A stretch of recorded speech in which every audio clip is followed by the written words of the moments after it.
Hey there and welcome to Matt's Garage. Well, I'm back on the 89 300 CE today.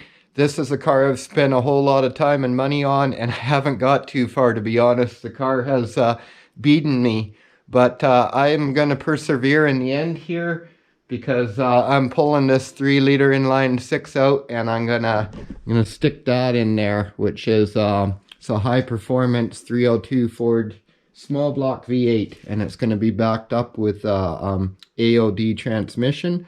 So yes, I'm just going to do this nice and simple. I'm getting rid of air conditioning. Even though it worked, it's just too much work to hook it up on the 302.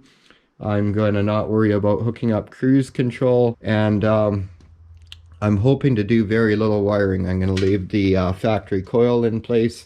I'm going to run the factory alternator and bracket it up to the 302. It's got the same 6-rib pulley on it. I just had my catalytic converter guy come here and buy the cats out of this. I got 250 bucks out of them, so that really helps out with having to buy a few parts for the swap. And you'll notice that this corner of the engine bay is all vacant now because I've decided to do away with the whole heated washer fluid and the washer fluid to the headlights and all that stuff. I don't really want all that stuff. And also I'm changing out the reservoir because it's not going to have a cap on it. It's going to have the cap on the radiator. And so I have these 2 reservoirs. I got to take them home tonight and clean them up. They're both out of a Nissan hardbody. I just brought these in the house and cleaned them up just with some household degreaser. So you can see they're a little more fitting of a Mercedes now. Okay guys, I've got the car sitting back down on its wheels, and I leveled it. I made sure it was level here. I made sure the floor here is level. And then I marked the center here with a piece of tape. I put the level across the tape to make sure it was level, and then measured off the center. And so then I'm able to use the carpenter's square, you can see, off the floor to find that center and find it on the sway bar there, and also on the core support lower bar here. And I also used a plumb bob to confirm this. And then on the other end, I've got the drive shaft off now, and I just marked the underside the tunnel kind of by eyeball, lined it up with the center of the tail shaft, and made a scribe mark under there. Okay, it's lifting time now. And actually, I'm just going to take a little pressure off it, and then I still got the mount bolts to just buzz off there, but I think they're pretty quick and simple. I just want to take a little weight off it first.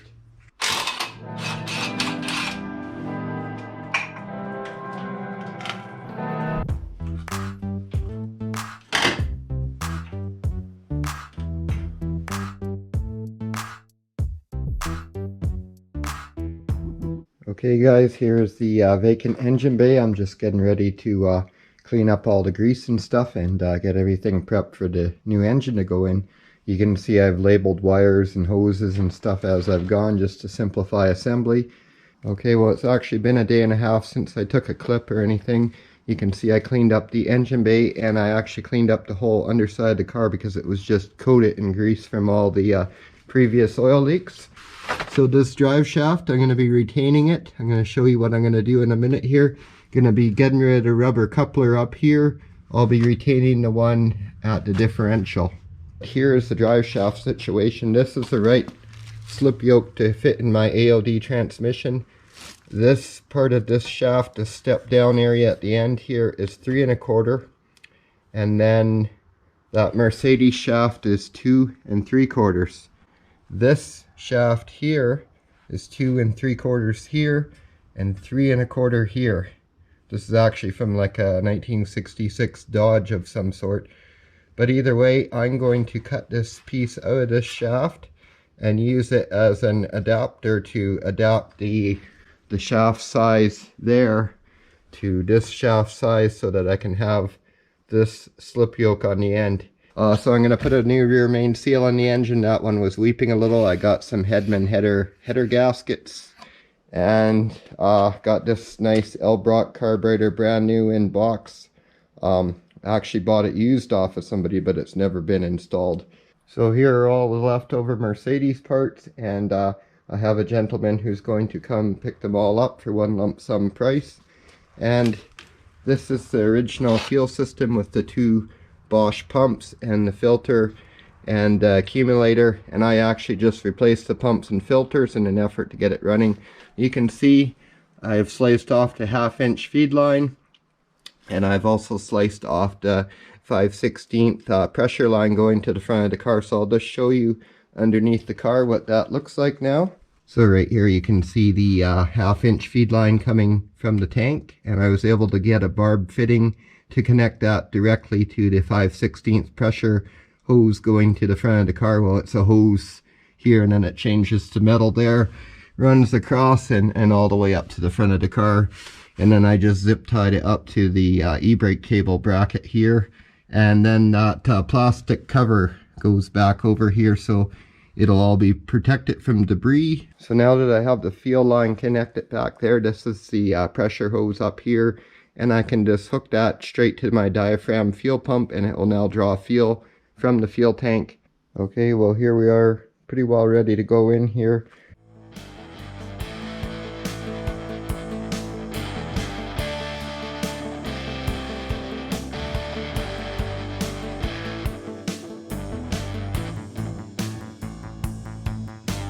Okay, well it's going down there pretty smoothly. It's just about getting to the point where I'm going to just put a jack under the transmission and lift the back up, and then I can level out my chains and then drop the front down here.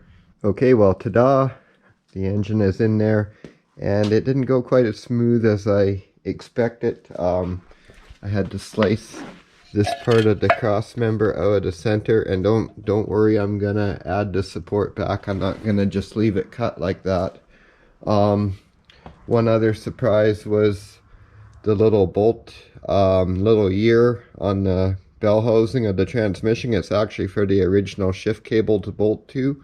I had to trim that off to gain clearance to my steering box, and I had to hammer the tunnel on each side, which I was heavily opposed to doing. I don't like hammering anything, but being that it's all double walled, I would have been making a rust trap in there if I had actually cut and welded it in there. So I decided in the end hammering was the better solution. And plus that, I think I'm okay because I used this hammer.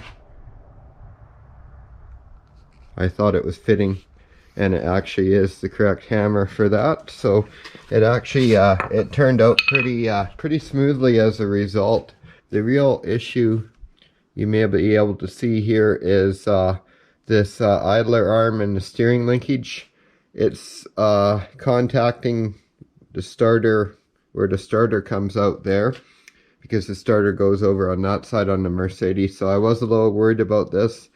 And the thing is, it doesn't matter if the engine comes ahead or back or up or down, this is still a problem. And I have a really compact starter to go in there, so that's not actually a big problem. I'm going to relocate this mount block ahead and give room for the starter. And then the plan is actually to mount the engine up. It is in position, and once it's all mounted up where it's not going to swing around and bash the bell housing, I'm going to carve a little bit of the bell housing away there, and that'll give enough clearance that I can get about 90% of my steering angle to the right.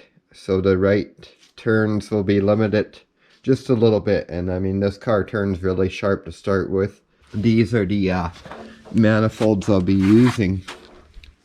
To show you this quick, they're actually off a 1990 Lincoln Town Car, and these were like a 1 year only manifold, or maybe they used them on the late 80s Town Cars too, I'm not sure. But for that body style, they only had the 5 liter that 1 year. So I got paper towels and all the ports there, but you can see I'm going to run those upside down. So you just put them on the opposite side upside down and they work out. Okay guys, I just added that mounting plate down there. It's hard to actually see, it's so dark down there, but that'll effectively move that mounting block up forward. Now there's room to put the starter in, and it actually lines up better to where the mount goes on the block. Well, here we go. The engine's in there. I've actually got the mounts roughed in Well, they're pretty well finalized, so I just have to weld them up. I've only got them spotted together right now. And then I was just working on mocking up my radiator, which is an upgraded unit for a Jeep Wrangler. And it looks like it's going to work. I'm certainly not going to have room to run a clutch fan. I had to set this engine quite a bit ahead because the exhaust from this side is going to wrap around the back of the valve cover and run over and down where the exhaust runs on that side, and then this side will run down too. So I'll have two pipes running down that side. The radiator, it's kind of a tight squeeze in there because I really want it, you know, a big radiator, and this one's a little taller than I intended because actually the length and width measurements weren't real clear when I ordered it, and I thought it was wider instead of taller. But I have a replacement bumper. I know this one's broke, but I have a replacement one, and then I'm gonna put like a 2-inch lip on here to cover up the bottom of this radiator when I'm done. And then for the fan, I don't have room for a clutch fan, of course, but I have this electric fan that was original to the air conditioning system on the car. And this one, the motor is toast, and it's actually bigger than I want. And so I actually have a 76 Mercedes parts car out back that has a 12-inch fan. This is a 16-inch, and it has a 12-inch here with a perfect working motor and everything. So I'm going to mount it up on this side of the radiator, and it's just going to run off a toggle switch inside the car, I believe. I'm not going to thermostatically control it.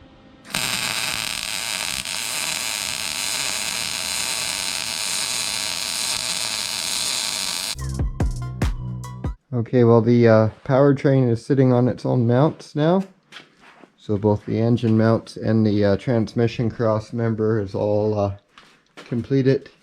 And that all worked out well, and I just finished putting the alternator on, and that's worked out well. I'll just show you the transmission cross member quick. Here you can see I just added to the factory Mercedes cross member. I actually flipped it around and installed it backwards. And then I just added this plate here, heavy plate, to go forward to the Ford mount. And I've a couple of Subaru nuts finished it all off nicely there. You can see how everything fits under here. It's kind of level with the bottom of the car. And it's really tight up in this tunnel here. Okay guys, I dare say I have added the original strength back into that cross member. And then some. Sorry, it is hard to show under here, but I wanted to show all that before I got paint on it because it just doesn't really show that well once I do. So that's what I did, and that's all from a Ford cross member. That's what this is, and then I notched it around the oil pan, and I added this 10 gauge to the bottom here. And I'm going to get started on the front cross member here. I've actually got the piece cut out already. Here's the piece I'll be using for that. Again, from a Ford cross member, it's like 3/16 plate, and I just want to make sure that the radiator is protected if I bump a curb or something on the front of the car. One interference I'm noticing is now that I have my alternator mounted up, Mercedes alternator mounted right on there with just a few spacers in here on the original bracket, and then the wiring, the original plugs right into it. So that saves me some work. The one problem here that's been exposed is the fact that the belt runs right in front of the top radiator port. Most of this final assembly stuff is pretty boring, but I did get the exhaust on there. You can see the exhaust bolts together right there, so it supports each other. And you can see down there I have a little flex pipe on there. I'm going to put one on each pipe to prevent the engine vibrations from going back and feeding into the car. Okay guys, so the Mercedes oil pressure sensor had a metric thread on there. I couldn't adapt it, so what I did, I popped that fitting out of the end of the Ford sensor and I drilled it out. Because it's a bigger fitting, I was able to drill it out and then tap it to a common size 1/8 pipe, and then use my die nut. And I actually had to just use the die grinder and and knocked down the threads until they were small enough to fit nicely in the die nut, and then cut those new threads on there. So now I have my adapter fitting. I can thread right onto the Mercedes gauge, and now the short story, the long and the short, is my Mercedes oil pressure gauge on the dash is going to work the original one. You can see I've got the recirculating heater set up in there, which was kind of a task. And what this little heater will do, it actually has a pump in there, recirculates the coolant through it when the car is parked, and basically preheats the engine. One thing you may notice is I changed out that ugly splice I think I had there in the last clip, and put in this piece of hardline from this is actually from an 87 Nissan Pulsar off my spare engine. And then you can see I've got the water pump off and thermostat housing off, so I'm about to replace them. And this is the Mercedes oil pressure sensor. I've also got the starter on over here, and originally the starter was over there and the ground was over there. Okay guys, so here we go. I've moved into the bay here. I got the space heater running, and the temperature is not bad. It's up to +5 in here, which feels just tropical after working out in that cold shop. So this is the plan. I gotta finalize all these welds, and then I actually bought 100 feet of exhaust wrap, so I plan on wrapping those right down to where the flex joints are. And then on the car you can see I've got that stop pad welded in there, the international brake pedal. Okay, well I got the exhaust all welded up everywhere. I'm gonna grind all of these off so that there's not bumps under my heat wrap. It'll all look nice and smooth when it's done. And I got all these welds finalized. Again, I need to grind all this and make it look pretty. And the one thing I'm really happy about, I wasn't sure how this was going to turn out or if I was wasting my time or what, but I noticed the original Mercedes pressure line for the power steering was steel, and it happened to reach up to my Ford pump nicely. It just had the wrong end on it. So I cut the end off, and I noticed the Ford end that I had was a bit bigger pipe, so I was able to actually fit it over top the Mercedes pipe. And as you can see, I welded it together and it pressure tested. Now I also had a clearance issue with the bolts that hold this on. This is just the lower cover for the transmission bell housing. These are the factory coarse thread bolts that hold that on, and they were sticking up too high and catching on the steering linkage when it went through its motion. So I've made these up, and I got some grinding left to do, but ultimately they're going to sit down right flush, and they have a Torx drive head on them, so it'll be easy to get them in there without any clearance issues. Okay, well I just cleaned up the crank pulley and the water pump pulley here. You can see out here I got the radiator support all painted up. It's not a dead match, it's a bit more gold, and I've decided to do that little fitting in blue just for the heck of it, to make it stand out a little better. And I just took a little bit off the water pump. It only needs a bit of a nub there just to center up the pulley. Okay, well as you can see, I'm getting things put together. This all went together really nicely in here. Of course I still gotta wire everything up. And I put my radiator in, and everything just fit like a glove except for this. And I remember now that I had originally mocked up the radiator farther over, and I had marked that then, and then I had changed things up and moved it more that way, and I guess I forgot to remark it. So, well, it's about 3 minutes since the last clip, and I'm not sure what to say about this, but I made a decision. I didn't want to spend another day, you know, basically welding that in, grinding it, and then I have to prime, paint, clear coat. I just took the Sawzall and whacked a piece out, and if I ever have it apart again or I'm doing paint work, maybe I'll weld that in. Or so I'm just about to start doing the heat wrap there. I did just wire wheel over everything here as I was cleaning up the flanges. But you can see I got the power steering hooked up, all the fuel lines are routed, belts on, hoses are on the radiator, all that stuff. I just put some of this foam here, like this you have for kids to play on or whatever. I put some of that around the radiator. It actually seemed like the a nice thing to use, and I had some blue stuff that matched the engine, so I went for that. Okay, well, I got the manifolds, headers, whatever you want to call them, all bolted up, and I got plug wires run. I had to take a couple long wires from another set of wires to reach the back cylinders on this side. But other than that, that all went pretty smoothly, and I'm happy with how they routed up there. Okay, today I'm going to be working on some shaft reduction surgery. Okay, I'm just like half done here, and I just wanted to explain really quickly how this all worked out now that I have everything cut off. To start with, all the shafts were hollow, so that's huge. That's awesome. And this shaft, the large part of it, ends up being identical to the large part of the Ford one. So what I'm going to do is actually grind out the factory weld, and then I'll be able to slide it over the end of the yoke in there, just like the factory did, and then run a bead of weld around there just like the factory did. And then the small end of this ends up being just exactly the right thickness. The inside diameter of this is identical to the outside diameter of this.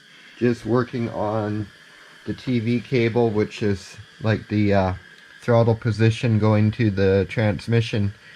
And so I got the Mercedes throttle cable all hooked up there.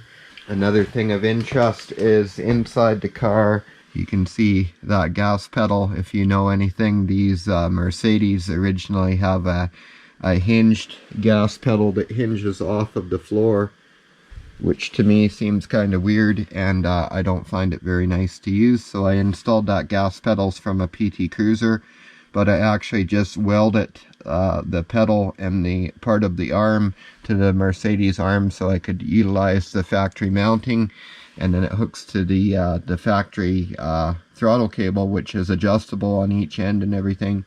So I want it to retain all that. The drive shaft is all done. I think I made a clip of that done. I painted it that cool green color just because. So I went ahead and put my analog temperature gauge down here in the ashtray door, and then this illuminated switch here will light up green. That's for the fan. Up here, this probably looks a little shocking that I just hole sawed a hole right through my cluster lens there, but I have that nice tachometer is going to sit right in there.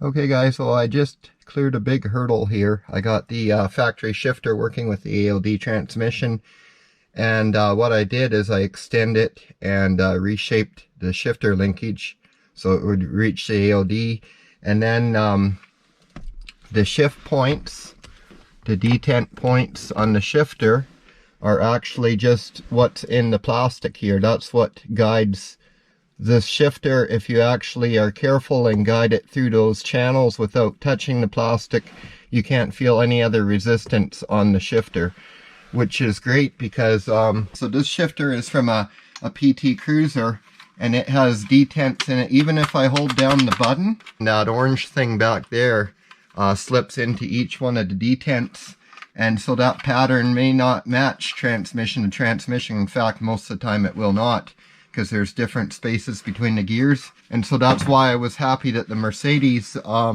doesn't have those detents in it, so I can use that shifter. The one problem I had with that shifter is it's backwards. That's the only way I could make it control the Ford transmission, is to have it hooked up backwards. So the car is in overdrive right now, I believe. Yeah, overdrive. Right there is drive. So the D actually matches up. And the thing is, there's detents in the transmission, and so that's what I'm utilizing.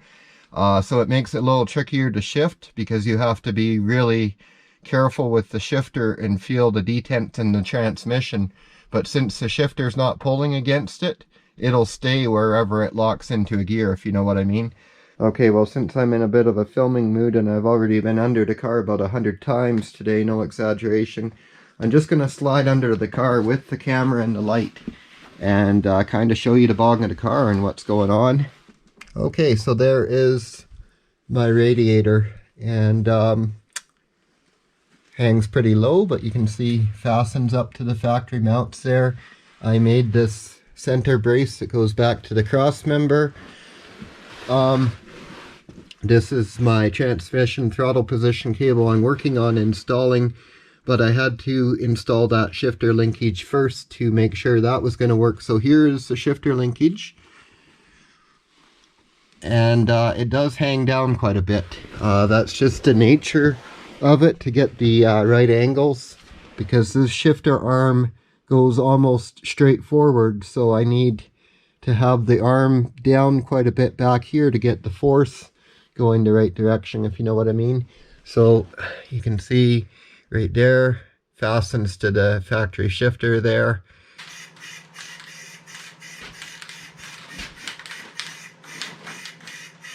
I was able to, that's the speedometer drive, the Ford drive, and I was able to get the Mercedes cable fitting in that, so it will have a proper speedometer. The original speedometer will work. I'm not sure it will be 100% accurate, but it will work.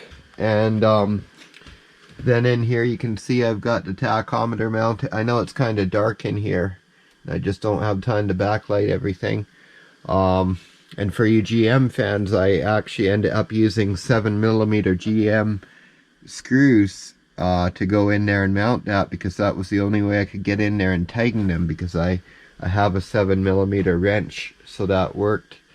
And then I have a bit of a fiasco with the radio here, because it seems a few people before have installed radios in this car, and they just kept adding to the wiring that the last person had put in there, so it's a bit of a mess. I have to cut it all back before the initial splices start it, and start over, so to speak.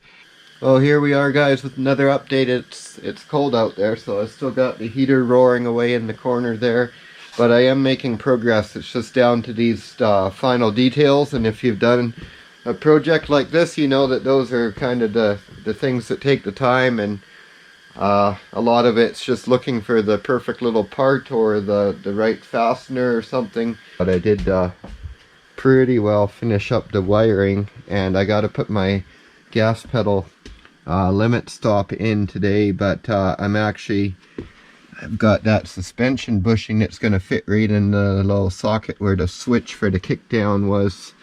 So that's why I haven't put the interior back yet, because I just have to get that in. And the radio works. I got to make a surround for it to fit it into the dash a bit nicer. Well, okay, guys, this is going to be the first start with the new engine in the car, so let's hope it starts right up. There's fuel to the pump already. I'm not going to bother putting a shot down the carburetor or anything like that, because I actually don't want it to start right away. I'd prefer if it turned over a bit and got some oil pressure and stuff before it starts. Okay, well, I tried, but I'm not getting any power to the starter currently. It's not trying to engage. Okay, guys, well, I'm going to make a second attempt at starting this. It'll technically be the first, because the starter didn't engage on the last attempt, and I've now wired in a starter button, so that shouldn't be an issue anymore. It was an issue because of the neutral safety switch, the Mercedes one, which is not hooked up to anything, and there's a starter lockout involved in that switch. So even though I had the switch set in the park position, it needs to be powered up to basically complete the circuit and send power to the starter.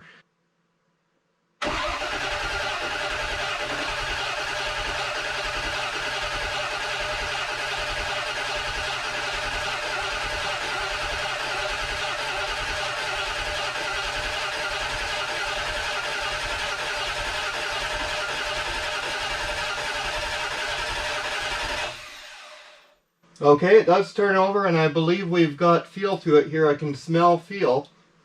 So it's a question of whether we have spark or not.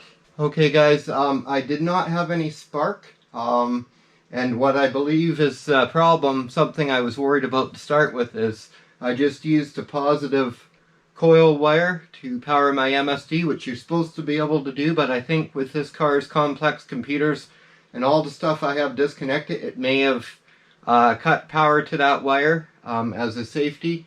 So what I've done for now, and later I'll go and find a better wire, but for now I just have this wire I'm going to hook straight to the positive terminal on the battery to make sure my MSD box is powered, and we'll see if it will start now.